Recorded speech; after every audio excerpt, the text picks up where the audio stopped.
A 6-3 Supreme Court ruling blew a hole in the old way gun cases were judged, and millions of rifle owners instantly heard the wrong takeaway. Some people now think AR-15 bans already collapsed everywhere. They didn't. And if you move like they did, you could still get denied, investigated, charged, or lose your gun rights while the courts are still fighting over the answer. Quick question, are you subscribed yet? If not, hit subscribe right now. You need to hear this before one bad assumption follows you home. What just happened is real, and it matters. But this is where people get burned, because the headline travels faster than the law. A court can signal one thing, a federal agency can support one side, and your state can still enforce its own ban the very same day. That's the trap. The noise online makes it sound like the battle is over, when in many places the rules on the books can still put a normal gun owner in serious trouble. The biggest shift came from the Supreme Court case people keep talking about, the one that reset the test for judging gun laws. That ruling was not a giant stamp saying every assault weapon ban in America is gone. What it did was change how judges are supposed to look at these laws. For years, courts often asked whether a rule seemed worth it for public safety. After that 6-3 decision, that easy shortcut got much harder to use. Now the government usually has to show this kind of restriction fits with America's history of gun regulation. Before I break down why that matters for AR-15 bans, quick question, subscribed yet? You're going to want notifications on for this. Because the old game was simple for the state. A judge could look at a law, say it might reduce danger, and let it stand. The new game is tougher. The state now has to point backward and say, we've seen something close to this before in our history, so this modern law belongs in that same family. That sounds small, but it changes almost every argument in court. A law can no longer survive just because officials say it feels smart or useful. They have to do more than wave around public safety claims and ask the judge to trust them. They need older examples that match the same basic idea. Not perfect twins, but something close enough in purpose and burden. And when the law targets guns that regular Americans actually own and use, that historical argument gets much harder to build. That leads to the next fight, and this is where the AR-15 sits right in the center of the storm. The Supreme Court has said before that arms commonly owned by law-abiding citizens for lawful reasons get stronger protection. In plain English, if a lot of normal people own a firearm for normal legal uses, the government has a tougher time banning it outright. That is why this debate never really stays about cosmetics or scary labels. It turns into one blunt question. Is this a common civilian firearm, or can the state treat it like some special category outside normal protection? That argument matters, because AR-15 style rifles are not rare. They are everywhere. People buy them for home defense, training, target shooting, ranch use, and plain old familiarity. Supporters of bans focus on how these rifles look, how they can be used, and how they're described in politics and media. Opponents focus on the numbers, the lawful uses, and the fact that millions of ordinary Americans already own them. Once those two stories collide in court, the whole case can turn on which story the judge believes the Constitution protects. Then another Supreme Court case added an important wrinkle. The court made clear that judges do not need a dusty law from 1791 that matches a modern firearm rule word for word. The government can use a historical cousin instead of an exact copy. That sounds like help for the state, and in some ways it is. But it still keeps the same history-first framework in place. So the core rule did not disappear. Courts are still asking whether the gun is covered, and whether the government can point to older laws that are similar enough in principle. So now every major ban fight tends to come down to two questions. First, are rifles like the AR-15 covered by the Second Amendment because they are commonly owned for lawful purposes? Second, if they are covered, can the government still justify the ban by showing a real American tradition of similar restrictions? Those are not side questions anymore. They are the whole battlefield. And until the Supreme Court gives a direct, full answer on assault weapon bans themselves, those questions will keep being fought state by state and court by court. This is where real life hits harder than internet talk. Imagine a man in Maryland with no criminal record. He wants a rifle for defense at home, range time on weekends, and learning with his adult son.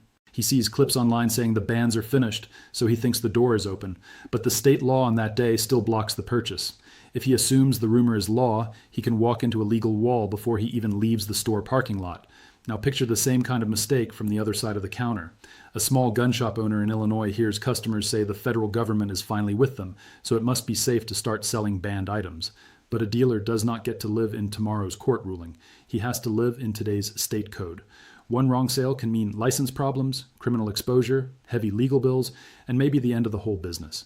When people say timing matters, this is what they mean. Being early can hurt you almost as badly as being wrong. Here's something crazy. 87% of people watching right now aren't subscribed. Don't be part of that statistic, because this next piece is where a lot of gun owners get fooled by headlines. After that big 6-3 ruling, the Supreme Court still did not jump in and fully decide every assault weapon ban case right away. In some major cases, the court declined review, and too many people treated that like a final victory or a final defeat, when it was neither. One of the biggest examples came out of the Maryland fight over rifle bans. The Supreme Court chose not to take that case at that moment. That does not mean the justices approved the lower court. It does not mean they rejected the Second Amendment claim either. It only means they passed on hearing that specific case then. That happens more often than people think. But what made the moment so important was not the denial itself. It was what some of the justices said around it. Several justices sent signals that were hard to miss. One of them said challengers have a strong argument that AR-15 style rifles are in common use, and suggested the court will likely deal with that question soon. Others were willing to take the case right then. Another justice showed clear frustration with how some lower courts were handling Second Amendment claims after the new standard was announced. That matters because justices do not casually send those kinds of messages. When they speak that plainly, lawyers, states, and judges all hear it. Still, a signal is not a ruling, and that is the part people skip when they rush to celebrate. A justice can hint that the court is interested, but until the court actually takes the case and decides it on the merits, your state's ban can remain fully alive. Police do not stop enforcing a law because internet commentators feel momentum. Prosecutors do not back off because a few justices sounded impatient. The force of law comes from actual orders and actual judgments, not vibes, rumors, or wishful reading of separate opinions. Then came the federal government's move, and that is what made this story feel even bigger. The Department of Justice stepped into Illinois ban cases with what's called a friend of the court brief. That sounds technical, but the idea is simple. The DOJ was not one of the original sides in the fight. It stepped in to tell the court how it believed the Constitution should be read. And the message was not mild. The DOJ argued that Illinois was violating the Second Amendment by banning firearms, magazines, and related items that law-abiding citizens commonly use for lawful purposes. That is a big shift in tone and strategy. The federal government was not saying only one tiny rule in one tiny corner might be flawed. It was pressing a much wider point. If ordinary Americans commonly own these firearms for legal reasons, the government cannot wipe out that whole class just by giving it a scary name. That cuts straight into the heart of how many assault weapon bans are defended. Those bans often lean on appearance, military-style language, and the idea that the guns sit outside normal civilian protection. The DOJ's position pushed hard in the opposite direction, and the impact does not stay inside Illinois.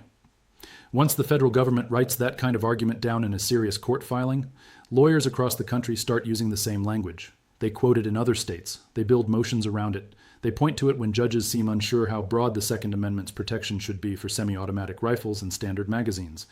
One brief does not erase every ban, but it changes the weather. It gives challengers a stronger voice, and it makes states defend these laws under a brighter light. Then the fight moved to Washington, D.C., and that carried a special kind of weight. The DOJ sued over the district's semi-automatic firearm ban and its registration system. The claim was not just that the rules were inconvenient. The claim was that they blocked people from registering protected firearms and put law-abiding citizens at risk of wrongful arrest. That is serious. And D.C. is not just another city in gun law history. It is the place tied to the Supreme Court case that confirmed the Second Amendment protects an individual right to keep a gun in the home for self-defense.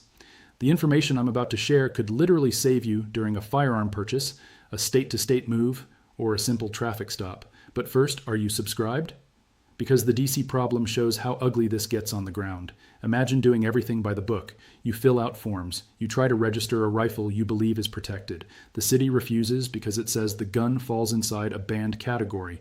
Now you're stuck between one legal theory and one local system that can still put handcuffs on you. That kind of trap is why this story cannot be reduced to one easy sentence. A strong DOJ filing does not flip a switch and void every state ban overnight. Court cases still have to move. Judges still have to rule. Appeals still have to finish. Sometimes a court issues an injunction, which is an order blocking a law from being enforced for a while. Sometimes it does not. Until something like that happens, many police departments and prosecutors will keep enforcing the law that exists where you live, not the law people hope will exist next year. And lower courts are not all reading this the same way. Some judges look at these rifles and say they are too tied to military design, so states can regulate or ban them more aggressively. Other judges look at the same rifles and see common semi-automatic firearms used by millions of regular people for legal purposes. That split matters. When federal courts disagree in a major constitutional area, pressure builds on the Supreme Court to step in and settle the question for the whole country. But pressure is not the same thing as speed. That process can crawl. So if you live in a ban state, you cannot afford to build your plan around rumors. You have to build it around the law that can still be enforced today. That means reading the actual language, not a meme or a clipped video. It means checking what counts as a banned rifle in your state, what counts as a banned magazine, and whether your state has exceptions for items owned before the ban. Those are often called grandfather clauses. That just means some items may stay legal if you already had them before the new rule took effect. But every state writes those exceptions differently. If you already own something that may be covered, the next question is what your state expects from you now. Some places allow possession but block transfer. Some allow possession only if you registered by a deadline. Some let you keep the item in your home but create rules about transport, storage, or movement across certain lines. Miss one detail, and a problem that feels like paperwork can turn into a criminal case very fast. That is why calm beats panic here. Slow beats fast. And facts beat forums every time. The same goes for people planning to buy, build, or modify. Features can matter a lot. Barrel length can matter. Stock design can matter. Threads can matter. Grips can matter. Magazine size can matter. The exact setup that is fully legal in one state can put you in a dangerous gray zone the minute you cross into another. That does not mean the Second Amendment argument is weak. It means the practical risk is still real while the bigger court fight keeps moving. You can be morally sure you're right and still legally exposed in the meantime.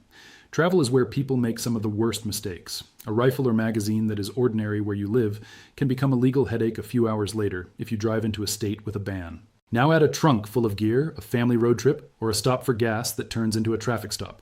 If an officer sees or learns about restricted equipment, the conversation can change fast. Even if you believe the ban is on shaky constitutional ground, the side of the road is not where that fight gets settled. The law on paper in that state can still control the moment. This is why the online confusion is so dangerous. People keep mixing up three very different events and acting like they all do the same thing. One is a Supreme Court ruling that changes the legal standard. Another is a Supreme Court refusal to hear a case, which often means far less than people claim. The third is a DOJ brief or lawsuit showing strong support for one side's reading of the Constitution. Those are related, but they are not equal. If you treat them like one giant final order, you can make a very expensive mistake.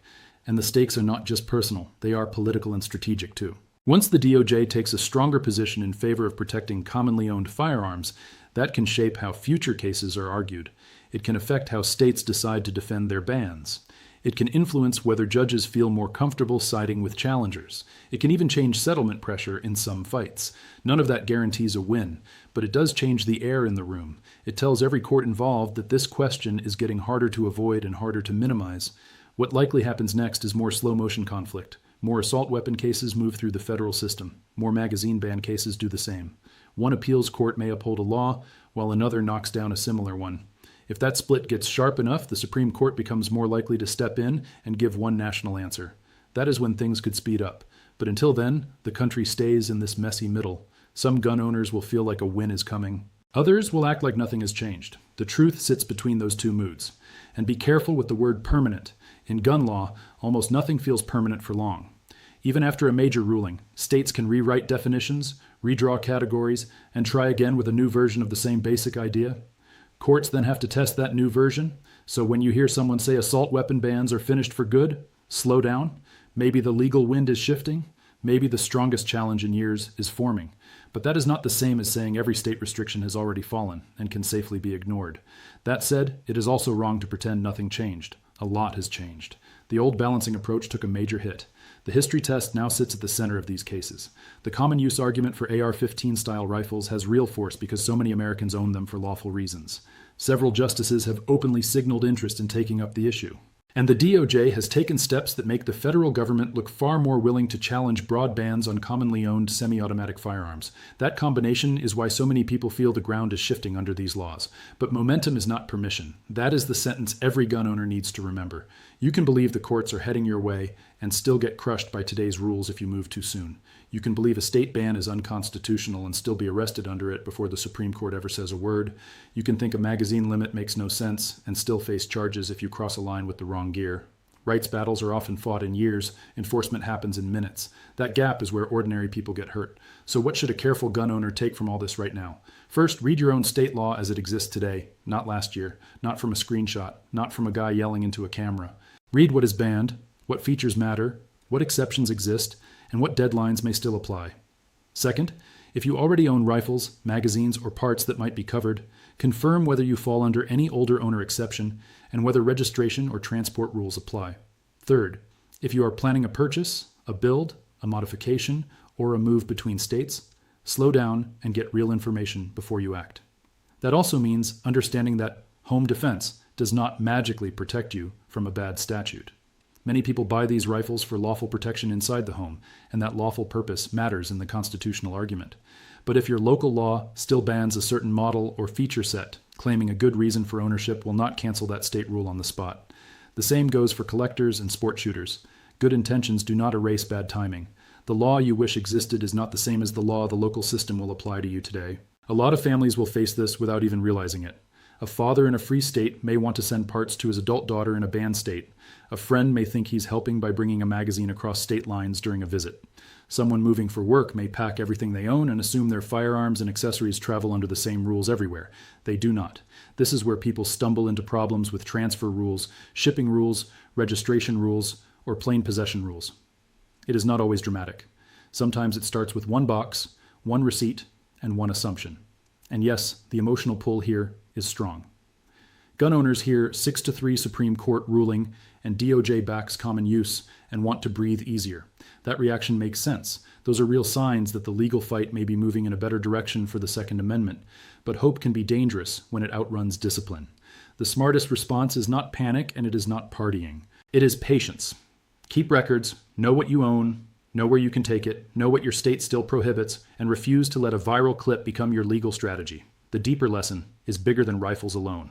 This entire fight shows how constitutional change actually reaches ordinary life. First comes a court standard, then come lower court battles, then separate signals from justices, then agency briefs, then more lawsuits. Meanwhile, the sheriff in your county, the dealer in your town, and the officer on your highway are still working under whatever rules remain enforceable that day. That is why the fine print matters so much. Rights can expand in theory long before they become safe to rely on in practice. So here's the honest picture. Gun owners likely have a stronger legal position against broad rifle bans than they did a few years ago. The history-based test changed the field. The common use argument is front and center. Important justices appear interested. The DOJ has taken unusually strong positions in key cases. That is real momentum. But if you live in Maryland, Illinois, D.C., or another place with active restrictions, the story does not end with momentum. Your daily risk still depends on the exact law and force where you stand, where you drive, where you shop, and what you bring with you. And that brings it back to you. Not the lawyers, not the judges. You. If you own guns, plan to buy one, move across state lines, or keep a rifle for defense at home, this fight is not abstract. One bad read of the news can affect your money, your property, your record, and your rights. The Supreme Court changed the battlefield. The DOJ has helped push the fight forward. But the final answer on assault weapon bans is still being fought. Until that answer arrives, the safest move is simple. Stay informed, stay careful, and never let hype make choices the law hasn't made yet.